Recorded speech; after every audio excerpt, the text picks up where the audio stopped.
이제 우리는 작용 얘기도 끝났고 반작용은 사실 거의 얘기 안 했잖아요.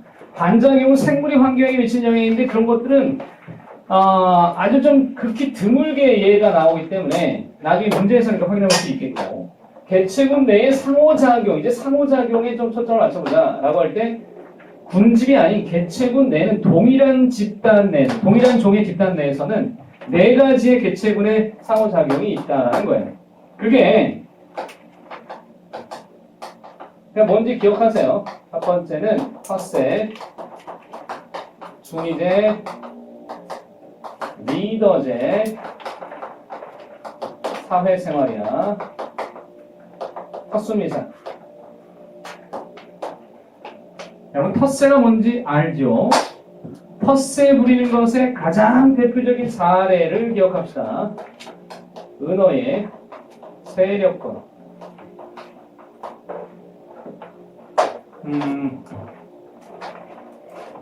나는 일본어를 전혀 몰라서 왜 옛날에 조폭 영화들 보면 그런 용어들이 나오곤 했는데 나와바인가? 나와바인지, 나하바인지, 나호바인지 하여튼 그게 세력권이에요. 서로의 영역을 두고 그걸 침범하면 조폭끼리 싸우는 거 있잖아요. 그게 텃세입니다. 근데 동물에서나 나타나는 특성을 조폭들이 보여주는 거죠. 이 세력권이 거의 그림에 나온 것처럼 이렇게 은어가 강에서 하는데 이런 식으로 돼 있는 거예요. 근데 만약에 여기 있는 ABC 세 세력권이 있는데 이 A에 있는 은어가 B나 C 쪽으로 침투하게 되면 싸움 나요. 그래서 은어를 잡을 때는 은어로 잡습니다. 은어는 은어로 사냥을 하는데 어떻게 하냐면 은어의 몸뚱아리에다가 여기다가 낚싯줄을 묶어요. 그리고 여기 낚싯바늘 이렇게 나오게 해서 그대로 강에다가 집어 던져요. 그러면 그 놈이 다른 은어의 세력권으로 들어가게 되면 그걸 보고 광분한 은어가 달려들어서 이제 둘이 막 몸싸움을 할 거 아니야. 그때 이 몸뚱아리에 이 바늘꾀에 깨어가지고 막 푸덕거릴 때 그때 낚시꾼이 딱 들어올리는 거예요. 그럼 두 마리가 돼서 나온 거죠. 또 이놈을 이제 잡힌 놈은 또 빼고 이제 통에다 넣고 다시 또 집어넣어요. 그럼 얘는 굉장히 고생하겠죠. 그렇게 낚시를 해요. 네네. 텃세를 부리는 애들이 거의 대부분의 동물들이 텃세를 부린다고 봐도 과언이 아닌데 늑대는 뭘로 하냐면 소리를 질러요. 딱 여기 서가지고 늑대가 외치죠. 뭐라고? 아오라고. 그럼 그 소리가 미치는 영역에서 자기 바운더리라고 선언을 하는데 이때는 두 가지 선택권이 있어. 얘 소리를 딱 들어보고 목소리가 힘이 있다. 내가 접근했다가 내가 죽을 것 같아. 그때는 안 가요. 근데 딱 들어보고 뭐야? 한번 해볼만 하겠는데? 그럼 들어가는 거죠. 둘이 만나면 싸우는 거예요. 싸워서 뭘 정하냐면 이걸 정해요. 내가 너보다 힘이 세지? 그럼 꿇어. 어떻게 되겠어? 꿇어. 넌 내 밑이야? 그럼 쫓아다녀. 개들의 무리가 이게 있어요. 순위대로. 개한테서 서열이 있다는 것이죠. 여러분 집에 개들이 있을 때 집안 식구들과 개 간의 서열이 보통 어떻게 나타나는지 알잖아. 엄마 1등, 개 여러분 3위, 내지는 4위, 아빠 4위. 이랬을 때는 개가 누구를 개무시해? 아빠를 거들떠도 안 봐요. 내지는 아빠가 만약에 일로 와라 그랬을 때 오지 않고 아빠가 만약에 만지려고 들면 약간 으르렁대. 좀 뭐하자는 뭐 이런 느낌에. 그리고 만약에 아빠가 개가 가지고 있는 장난감이나 이런 걸 뺏으려고 할 때는 인정사정 없죠. 그때는 이제 서열을 바꿔줘야 돼. 어떻게 하면 돼? 배를 까서 걔가 등을 보이고 배를 보일 경우에 등을 이제 대고 배를 보일 경우에 굉장히 굴욕감을 느끼거든. 근데 이제 그걸 해서 되는 애가 있고 안 되는 애가 있어. 그래도 안 된다 그러면 산책을 데리고 나가. 그래서 목줄을 해가지고 산책을 해서 얘가 만약에 앞서가려고 들면 여러분보다 분명히 자기가 서열이 위라고 생각하는 애일 거야. 왜냐면 걔들의 습성이 그렇거든. 지가 리더라고 생각하면 앞서가요. 야, 쫓아와라 이거지. 그때는 여러분 탁 당겨줘야 돼. 약간 좀 애가 기분 나쁠 정도로 팍 당겨줘야 돼. 이게 기다려. 이쪽으로 와. 내가 뒤로 와, 시끼야! 이래가지고 이렇게 끌고 가야 돼. 그러면 애가, 그때 이제 지가 또 앞서가잖아. 그때는 낯선 곳을 데리고 가. 그럼 애가 주춤한다고. 아, 시끼 쫄았네? 그래가지고 그걸 끌고 가게. 그런데 잘 쫓아오면은, 아, 예, 역시 제 주인님이시군요. 서열이 바뀌어요. 그때부터 이제 말을 잘 듣죠. 단, 비교적 안정적인 정서를 가지고 있는 개일 경우. 그게 잘 안 되는 애들이 있어. 걔는 영리하지 않기 때문에 상당히 영리하지 않아요. 그래서 훈련시키기가 어려워. 처음부터 뒤를 잘 들여야 돼. 리더제는 얘가 누가 있냐면은 기러기, 술록. 기러기의 경우에 여러분 이거 있잖아요. 이거. 멀리 날아가는 철새의 경우에는 이 편대가 굉장히 중요한데 얘가 리더고 왜 이렇게 되냐면 여기 끝에 날개 끝에서 상승기류가 발생하기 때문에 얘가 훨씬 편안하게 날아요. 이 리더가 혼자 힘든 거고 얘는 편하고 편한 거예요. 근데 만약에 리더가 신나가지고 혼자 야 간다 해가지고 혼자 여기에 와 있으면 다른 애들은 얘가 리더고 얘가 리더가 돼요. 얘가 야 쟤 뭐냐 우리끼리 가자 이렇게 된다고. 그래서 이러면 안 되고 반드시 템포를 맞춰줘야 됩니다. 그때는 이 뒤에 오는 애들이 소리를 내야지. 꽥꽥 잘 쫓아오고 있구나. 이렇게 되는 어느 세월에 그걸 매번 뒤돌아보겠냐고. 잘 쫓아오나? 가뜩이나 힘든데 해발고도 9,000m 고지를 날아가는데 히말라야 기록이 이 정도 날아간다 했잖아. 굉장하죠? 군집은 이제 규모가 커졌죠. 개체군의 집단을 뜻하는 것이기 때문에 이 군집은 여러분이 알다시피 앞에서 뭐라 했어? 생산자, 소비자, and 분해자다. 생산자 군집, 소비자 군집, 분해자 군집이 이렇게 있다. 그들끼리는 반드시 무엇이 성립되느냐? 먹이, 연쇄가 성립되는데 이것은 복잡할수록 안정되게 먹이 연쇄가 복잡할수록 좋은 거야.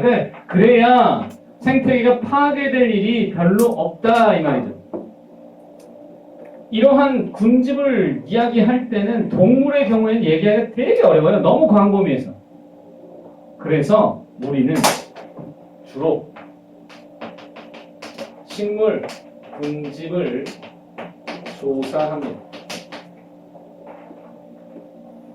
식물 군집을 가리켜서 군락이라고도 해요.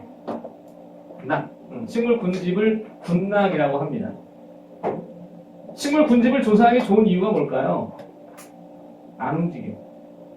그래가지고 가만히 있잖아. 그 자리에.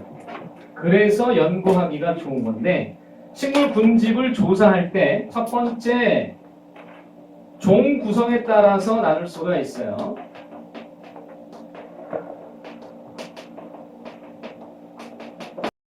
종 구성에 따라서 나눌 때에 세 가지로 이렇게 나뉘어져 있죠. 그 첫 번째가 우점종 용어죠. 우세한 건데 두 번째가 희소종 뭔가 좀 적다 희소성이 있다 이 말이고 지표 나타낸다.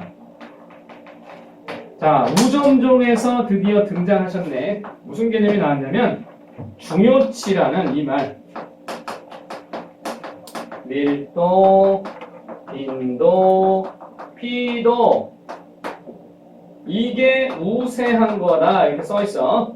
요거 잘 알아야 돼. 이거 혹시라도 올해 계산형 문제가 나올지도 몰라. 근데 예전에도 나온 적은 있어. 그러니까 아예 가능성이 없는 부분이 아니라서 이거는 잘 기억해야 돼. 모르면 못 풀어 이거는. 밀도가 두 가지잖아. 상대 밀도하고 절대 밀도인데 상대 밀도적 개념을 써요. 이거는 빈도는 늘 상대 빈도만 써요. 피도도 상대 빈도 값을 주로 써요.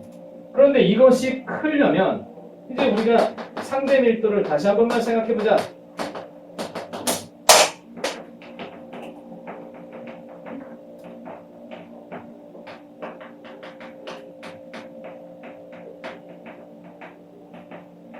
총계분의 특정 종계, 그지? 상대 빈도는 뭘까요? 자, 빈도 처음 나온 개념이니까 이 빈도는 출현하는 정도야. 나타나는 정도야. 그래서 거기 이제 왼쪽에 설명에서 약간의 오해가 있을 수 있어서 다시 한번 얘기하자면 이거는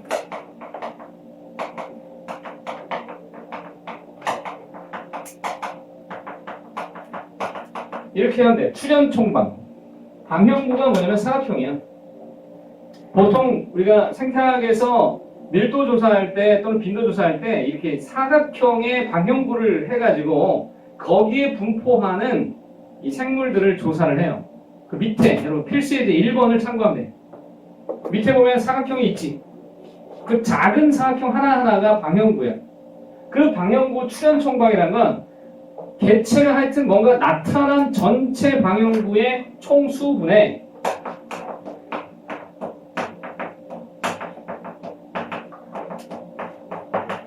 특정 종이 출현한 방형구 수로 해요.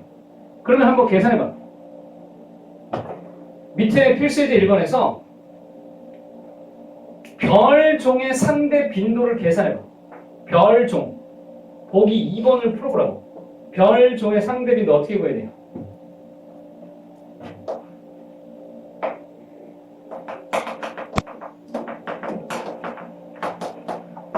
별종은 현재 몇 칸이냐면 2칸이지, 2칸.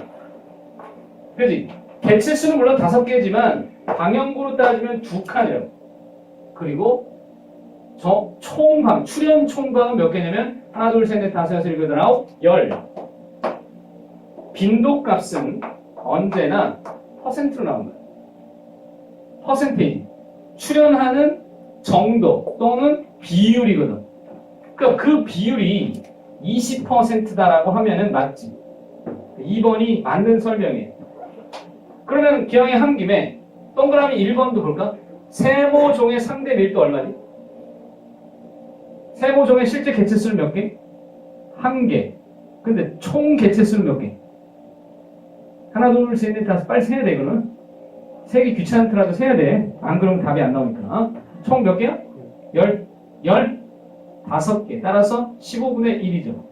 상대 밀도도 퍼센테이지로 답하면 돼요.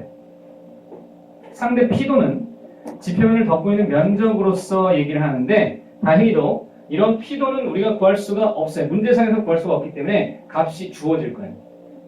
값이 주어지니까 거기서 보면은 문제에서도 왜 별은 1이고 나머지는 2다 이런 식으로 나타나니까 그것만 읽으면 돼요. 됐고, 자 그럼 이제 우리가 적어도 상대 밀도와 상대 빈도는 됐고 피도는 주어진 대로 하면 된다. 그래서 중요치가 크면 우점정이구나.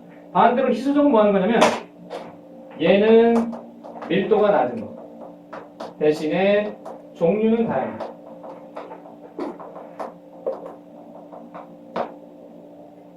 지표정이라는 것은 환경을 알려주는 건데 지유류가 있어요. 지유류라는 게 조류와 균류의 공생체로서 얘네들은 어디에서든 살 수 있지만 SO2에 대단히 민감한 관계로 자동차 배기가스에 민감하기 때문에 배기 오염에 대한 지표 생물로서 지유류가 짱이에요. 쉽게 얘기해서 만약에 지유류가 산다. 공기가 대단히 맑다는 얘기예요. 여기 일산에는 지유류가 살 리가 없어요. 왜냐면 이 정도 도심에서 지유류가 보일 리가 없거든. 저 첩첩 두메산골 정도에서나 보이지 진짜 막 사람 구하기 힘들고 뭐 자동차가 어디 있어요 뭐 이런 데서나 보이지 이런 것에 조금이라도 있으면 얘가 죽거든. 플라나리아도 수질 오염의 지표 생물이고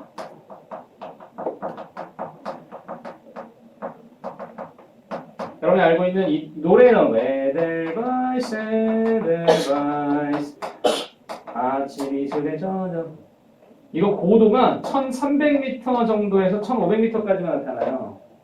그래서 만약에 여러분이 알프스를 트레킹을 하다가 이 꽃 봐. 어서 많이 본 건데 되게 이쁘게 생겼구나. 그래서 인터넷에 검색을 해보는 거지. 이게 에델바이스래. 아 내가 지금 1300m 고지에 와 있구나. 그럼 딱 느낄 거야. 되게 왜 스산한데? 약간 싸늘한 거지. 이 정도 고도에서 따뜻할 리는 없어요. 1300m 정도면 한라산으로 볼 때도 중턱 이상이기 때문에 거기에 계속 오래 머물면 좀 그래. 아, 여름에는 좀 괜찮을 수 있겠다. 시원한 느낌. 한라산도 딱 요 정도 높이 가면은 거기에 휴게소가 하나 있어. 그 휴게소로부터 백록당까지 올라가는데 한 2-3시간 안쪽으로 걸리는데 거기서부터 올라갔다가 다시 원래 그 주차장에 있는 곳까지 한 900m 내려올 때까지 한 4시간 정도가 더 걸려요. 한라산은 왕복으로 한 8-9시간 걸리는데 물론 고등학생들은 좀 다릅니다. 고등학교 2학년 정도 된 애들이 수학여행을 어디선가 왔는데 야, 난 놀랬다니까. 걔네들은 줄지어서 2열 종대로 해서 이제 올라가는데 아주 세상에 삼선 그 슬리퍼 있잖니? 그거 신고 온 거야. 산을 등산을 하는데 근데 세상에 올라가더라. 그거 신고도 올라가더라. 물론 나중에는 힘들었겠지만 나중에 꼭대기에서 봤는데 애들은 막 고등학교 애들은 막 신나가지고 막 단체 사진 찍고 막 이러는데 이제 나는 올라가는 동안에 그 성판악 쪽으로 올라가면 계단이 굉장히 높거든. 그거 하나하나 올라가면서 이걸 내가 여기 왜 왔냐고 막 이렇게 계속 이걸 몇백 번을 해야 되니까 이거를 계속 몇백 번 하면서 내가 왜 온 거야. 그래서 이제 꼭대기까지 올라가는 동안 다리가 힘이 풀려가지고 마지막 백동 올라갈 때 또 나무 계단 있잖아요. 그 나무 계단 올라갈 때 정말 힘이 없는 거야. 백록담이 저 50m 앞에 있는데 뛰어가고 싶은 마음은 굴뚝 같으나 이제 다리를 질질 끌며 가는데 고등학생들이 벌써 올라가는 거기서 황성 치고 이제 다 내려갈 준비를 하더라고. 그 차이긴 한데 백록담에 딱 가서 뭐 처음도 안 했지만 가서 딱 보고 느낌은 뭐야 이게 볼 게 없네. 난 솔직히 그게 뭐 볼 게 있다고 거기 올라가나 싶었어. 장관 같은 소리 하고 있네. 그때 딱 갔을 때가 그래도 따뜻한 봄날이었는데 아니 볼 게 하나도 없던데. 백록담은 바짝 말라있고 주변에 뭐 그냥 똑같은 풍경. 그러고 이제 내려왔죠. 내려오는데 4시간 반 걸립니다. 그러고 이제 다시는 여기는 오지 않으리라 생각하고 내려왔지만 주차장에 가는 순간 마음이 바뀌었어요. 주차장쯤에 도착했을 땐 이미 기운이 다 빠지고 정말 이게 뭔가 싶은 등산을 썩 좋아하진 않은 편이긴 하지만 어쨌든 그런 곳을 차에 타고 호텔로 가는 동안 생각이 바뀌었다. 그거 있잖아. 뭔가를 끝내고 났을 때 그 느낌이 여기를 꼭 다시 찾으리라. 언제고 다시 오겠다. 진짜로 그랬어요. 올라가는 동안 여기를 왜 왔을까? 이게 뭐 하는 짓인가? 내일 오는 동안 조심해야지. 다치지 말아야지 이 생각을 하고 내려왔는데 다 내려오고 나니 기분이 새로워졌다.